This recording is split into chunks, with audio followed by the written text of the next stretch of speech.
All right, welcome back. Hope you are doing well today. We are talking today about the percent proportion. This is our first lesson on the unit percent. So we're talking about a lot of things. The first couple lessons are on percent proportion, percent equation. We're looking at part, whole, percent. How do they compare with one another? How do we find the missing piece of the puzzle?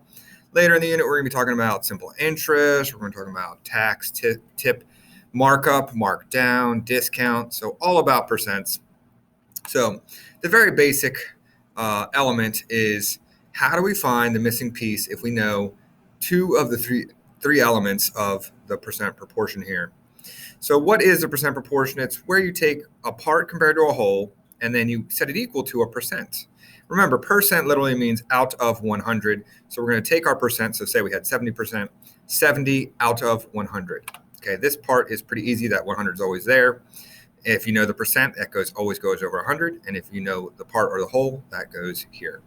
All right, I like the terminology part over whole equals percent over, that's an N, not a, whatever that looks like. That's an N over 100. Okay, they use A, B, and P. I use P, W, N. It doesn't really matter. Whatever you want to use, you can use. So let's take a look at these first couple examples. 15 is what percent? So in this case, we don't know the percent. Okay, so we set up our proportion. We don't know the percent of 20. So we look for keywords. When I think of the whole, it's the total. So out of, that's the total. Of almost always 100% of the time means the total. So that leaves 15 to be the part. Generally, the word is tells you the part. Anytime you have a proportion, you just cross multiply, and we did this a lot last unit. And after you cross multiply, you divide. Divide both sides by 20. 1,500 divided by 20 is 75. So I know, 75% because we're solving for percent. All right, let's do another example here. What percent, so we don't know the percent again, of 5 out of 5, so that's the total, is 12. Cross multiply, you get 5n equals 1,200. All right, divide by 5, and you get 240. Okay? Now, sometimes with proportions, remember we talked, you can go sideways. You can see that 5 times 20 is 100. So you can do the same thing. 12 times 20 gives you 240. Oh, my camera's backwards. I keep forgetting that. I have to figure out a way to make this camera mirror so that you can see what I see. All right. That's it for these. That's when you solve for the percent. There's a couple more examples. I don't want to go over them all. Same basic principle. Set up the pieces, cross multiply and divide. Sometimes you can go sideways. You can also go vertical. This vertical relationship is not as easy to see. Okay. You can go vertical or sideways. Over here, you can go sideways. You could go vertical, but sideways is easier on that one too.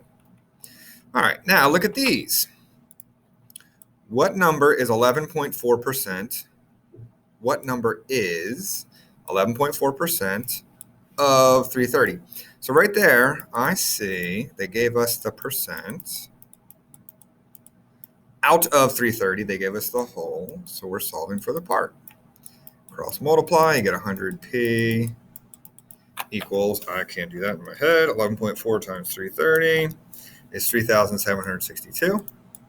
Now, anytime you divide by 100, when you're solving for part, you're always dividing by 100, which is super nice. You just move the decimal twice to the left. So I don't need a calculator for this. 2 hops, 37.62 is our answer. All right, let's go over to this one here. Find 10.5% of 30. Notice there's no is in this problem, but there still is an of. So that means we know 30 is the whole. 10.5 has a percent, so that's easy. The 100 never changes, so we're solving for the part. Okay, on my calculator, you just go diagonals, divide by the third. I'm showing you little tricks to help make your life a little bit easier. It's all about the setup. Once you have it set up, follow simple steps to get it. 3.15, oh, it's reversed again. 3.15 is P. Okay, we'll be back in the second part of this video to find out how to solve for the whole.